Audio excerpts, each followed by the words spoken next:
Hello student, class 12th chemistry, chapter 2nd electrochemistry. Today's topic relationship between Gibbs free energy change and EMF of cell. अब Gibbs free energy क्या होता है? Gibbs free energy होता है delta G. EMF of cell क्या है? E cell. E cell जो हम डिफरेंस कैलकुलेट करते थे इलेक्ट्रॉन पोटेंशियल से। तो यहाँ पे जो इलेक्ट्रिकल वर्क है, देखिए जो इलेक्ट्रिकल वर्क है वो हम कैसे कैलकुलेट करते हैं? तो इलेक्ट्रिकल वर्क इक्वल टू किसके होता है? Decrease in free energy change. Decrease in free energy change. जब इलेक्ट्रिकल वर्क है तो इलेक्ट्रिकल वर्क होगा किसी भी सिस्टम पे, तो उसकी एनर्जी जो होगी वो क्या होगी? डिक्रीज होगी। एनर्जी क्या होगी डिक्रीज होगी, यानी डेल्टा जी की वैल्यू माइनस में आएगी क्योंकि इसकी वैल्यू डिक्रीज होगी, free energy. How we calculate electrical work? अब हम इलेक्ट्रिकल वर्क को कैलकुलेट कैसे करेंगे?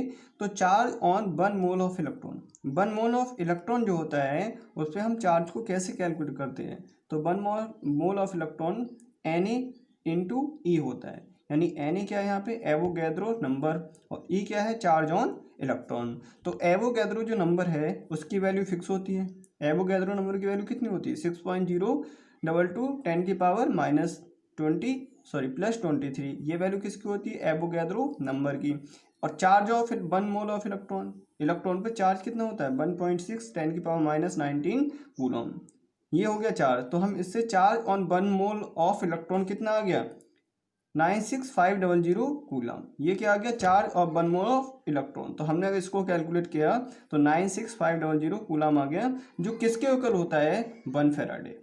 1 फेराडे में कितने कूलम चार्ज होता है? तो 1 फेराडे जो होता है वो 96500 कूलम के इक्वल होता है। तो 1 फेराडे में इतना चार्ज होता है, और ये इतने कूलम किससे इक्वल होते हैं? 1 फेराडे। तो student charge on 1 mole of electron कितना आ गया? 1 फेराडे, यानी 96500 कूलम। तो 1 फेराडे किसके इक्वल हुआ? 1 फेराडे किसके इक्वल हुआ? Charge on 1 mole of electron. ये दोनों एक दूसरे के इक्वल हैं। तो 1 फेराडे इक्वल टू किसको होता है? Charge on 1 mole of electron की। अब देखिए, let n mole of electron required to balance the redox reaction. Redox reaction को बैलेंस करने के लिए हमें n मोल इलेक्ट्रॉन की n मोल ऑफ इलेक्ट्रॉन का रिक्वायरमेंट है रिडॉक्स रिएक्शन को बैलेंस करने के लिए। तो अब उस पर चार्ज कितना आएगा? जब उस पर चार्ज कितना आ गया? F, यानी F क्या है यहाँ पे? F क्या है? 1 फेराडे। तो F होता है जो 1 मोल इलेक्ट्रॉन पर चार्ज कितना होता है? 1 फेराडे, यानी F। तो हमने यहाँ पे n और लगा दिया। n का मीन्स क्या है? हमें रिडॉक्स रिएक्शन को बैलेंस करने के लिए हमने मान लिया कि हमें n इलेक्ट्रॉन की जरूरत है, n इलेक्ट्रॉन की रिक्वायरमेंट है। तो charge of n mole electron पे कितना चार्ज हो गया? NF, क्योंकि F तो यहाँ पे था ही फेराडे, n और लग गया, n मोल इलेक्ट्रॉन चाहिए हमें। तो let the EMF of the cell. अब EMF ऑफ सेल क्या होता है? E cell. EMF of cell को हम ई सेल भी बोलते हैं। तो अब हम कैसे कैलकुलेट करेंगे इसको? Electrical work done. Electrical work done किसके इक्वल होता है? चार्ज इनटू पोटेंशियल डिफरेंस के। जो इलेक्ट्रिकल वर्क है वो किसके इक्वल होगा? Charge into potential difference. अब इलेक्ट्रिकल वर्क क्या है? इलेक्ट्रिकल वर्क कितना था? -ΔG। इलेक्ट्रिकल वर्क डन कितना आया था? -ΔG, क्योंकि इलेक्ट्रिकल वर्क डन किसके इक्वल होता है? डिक्रीज इन फ्री एनर्जी के। तो फ्री एनर्जी यहाँ पे क्या है? -ΔG, क्योंकि वो डिक्रीज हो रही है। जब कोई सिस्टम वर्क करेगा तो उसकी एनर्जी डिक्रीज होगी। तो यहाँ पे जो ΔG आएगा वो कितना आएगा? -ΔG कर देंगे इसको। चार्ज कितना है? चार्ज कितना है? NF। चार्ज कितना है? NF। n mole of electron पर चार्ज है NF। पोटेंशियल डिफरेंस क्या है? पोटेंशियल डिफरेंस है ई सेल। जो पोटेंशियल डिफरेंस है वो ई सेल है। तो इसको हमने कैलकुलेट किया तो -ΔG equal to NF E cell आ गया। अब हमें ΔG की वैल्यू कैलकुलेट करनी है तो इसको हम ऐसे भी लिख सकते हैं -NF ई सेल, ऐसे भी इसको लिख सकते हैं। अब न्यूमेरिकल सॉल्व करेंगे ई सेल के बेस पे। What will the spontaneous reaction when the following half reaction are combined?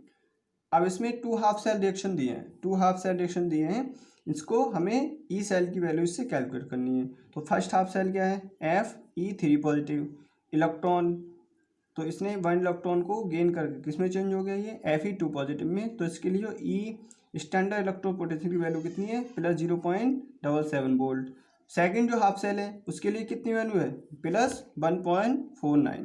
तो यहाँ पे हमें ई नॉट सेल की वैल्यू कैलकुलेट करनी है। तो ई नॉट सेल का आपको फॉर्मूला हमने पीछे बताया था, क्या होता है? ई cathode minus E anode. Simple सा फॉर्मूला है इसका, E cathode minus E anode. अब ई कैथोड माइनस ई एनोड, तो यहाँ पे कैथोड पे कौन आएगा और एनोड पे कौन आएगा।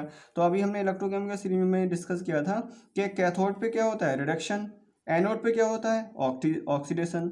अब कैथोड पे वैल्यू कौन सी आएगी, यानी रिडक्शन किसका होता है, तो जिसकी स्टैंडर्ड रिडक्शन पोटेंशियल यानी SRP की वैल्यू हाई है उसका रिडक्शन होगा, जिसकी लो है उसका ऑक्सीडेशन। तो इसमें हाई वैल्यू चेक कर लेंगे किसकी है, हाई वैल्यू किसकी सेल के लिए, जो सेकंड हाफ सेल है उसकी वैल्यू हाई है प्लस 1.49। तो यहाँ पे कैथोड की जगह हम कितना लगा देंगे 1.49।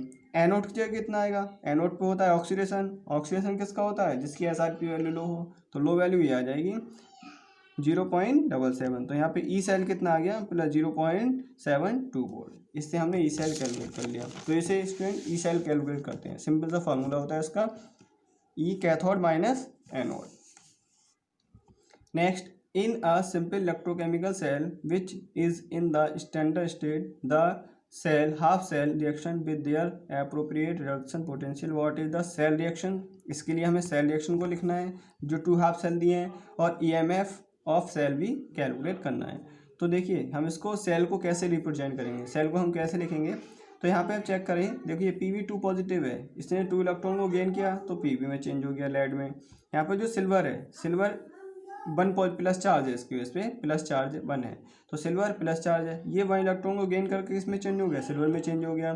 तो यहाँ पे तो 2 इलेक्ट्रॉन चार्ज है, यहाँ पे 1 इलेक्ट्रॉन चार्ज है, तो इलेक्ट्रॉन को बैलेंस करने के लिए हम यहाँ से 2 से मल्टीप्लाई करा, तो यहाँ पे 2 Ag हो गया, 2 इलेक्ट्रॉन हो गया, और यहाँ भी 2 Ag हो गया। ठीक है, तो यहाँ पे हमने 2 इलेक्ट्रॉन जब हो गए तो 2 इलेक्ट्रॉन से ये 2 इलेक्ट्रॉन को कट कर दिया, जब 2 से 2 इलेक्ट्रॉन को कट कर दिया तो यहाँ पे क्या आ गया 2 Ag, यहाँ पे तो है ही, यहाँ पे क्या है 2 Ag, तो यहाँ पे हमने Ag लिख लिया 2 Ag, प्लस क्या आ जाएगा Pv, प्लस ये क्या आ जाएगा यहाँ पे Pb आ जाएगा। नेक्स्ट इसके आगे फिर यहाँ पे Ag आ गया सिल्वर, तो यहाँ पे क्या आ जाएगा Pb2 पॉजिटिव। तो ऐसे हम सेल को रिप्रेजेंट करेंगे, the cell represented as. Represent कैसे करा हमने, जो Pv था वो किस में चेंज हो रहा है, Pv किस में चेंज हो रहा है Pv2 पॉजिटिव में, Pv किस में चेंज हो रहा है Pv2 पॉजिटिव में, और जो सिल्वर है, सिल्वर किस में चेंज हो रहा है Ag2 पॉजिटिव, किस में चेंज हो रहा है सिल्वर में यानी Ag में। तो यहाँ पे देखिए जो Pv है लेड, उसने 2 इलेक्ट्रॉन को डोनेट किया होगा, 2 इलेक्ट्रॉन को लॉस किया हुआ तभी तो Pv2 पॉजिटिव में चेंज हुआ, और सिल्वर ने 1 इलेक्ट्रॉन को गेन किया हुआ तभी तो वो सिल्वर में चेंज हुआ है। तो यहाँ पे जो लॉस ऑफ इलेक्ट्रॉन है उसका क्या होता है, लॉस ऑफ इलेक्ट्रॉन को क्या बोलेंगे ऑक्सीडेशन।